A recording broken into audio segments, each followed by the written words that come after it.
नमस्कार दोस्तों, आपका स्वागत है वॉइस ऑफ ग्रोथ में, जहां हम लाते हैं ज्ञान, विश्लेषण और जागरूकता का सही मिश्रण।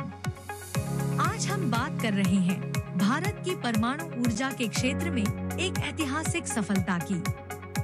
700 मेगावाट के 2 स्वदेशी न्यूक्लियर रिएक्टर्स, जिन्हें गुजरात के काकरापार परमाणु ऊर्जा संयंत्र में लगाया गया है और जिन्हें अब ARB atomic energy regulatory board से लाइसेंस मिल चुका है। PHWR क्या होता है? ये दोनों रिएक्टर PHWR यानी प्रेशराइज्ड हेवी वाटर रिएक्टर तकनीक पर आधारित हैं। आसान भाषा में समझें।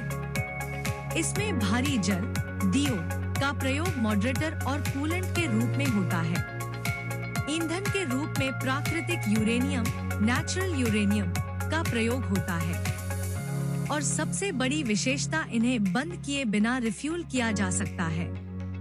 इसे कहते हैं ऑन पावर रिफ्यूलिंग। भारत के लिए क्यों महत्वपूर्ण है? 1. परमाणु आत्मनिर्भरता का प्रतीक। ये दोनों रिएक्टर पूरी तरह भारत में डिजाइन और विकसित किए गए हैं, यानी कोई विदेशी तकनीक नहीं। इसे बाक और NPCIL ने विकसित किया है। 2. ऊर्जा सुरक्षा, एनर्जी सिक्योरिटी। भारत की बढ़ती आबादी और आर्थिक विकास के लिए बिजली की आवश्यकता दिन प्रतिदिन बढ़ रही है। परमाणु ऊर्जा एक बेसलोड स्रोत है, जो बिना रुकावट सालों तक बिजली दे सकता है। 3. स्वच्छ ऊर्जा, क्लीन एनर्जी। भारत का लक्ष्य है net zero carbon emission by 2070। Nuclear ऊर्जा कार्बन मुक्त और पर्यावरण के लिए अनुकूल है। 4. 3 चरणीय परमाणु कार्यक्रम में अगला कदम।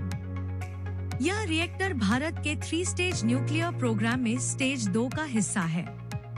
Stage 1 PHWRs, natural uranium.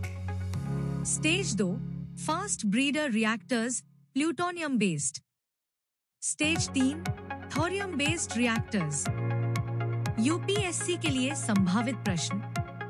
GS paper 3 विज्ञान, प्रौद्योगिकी और ऊर्जा क्षेत्र। स्वदेशी परमाणु ऊर्जा प्रौद्योगिकियां भारत की ऊर्जा सुरक्षा और जलवायु लक्ष्यों को किस प्रकार सशक्त करती हैं?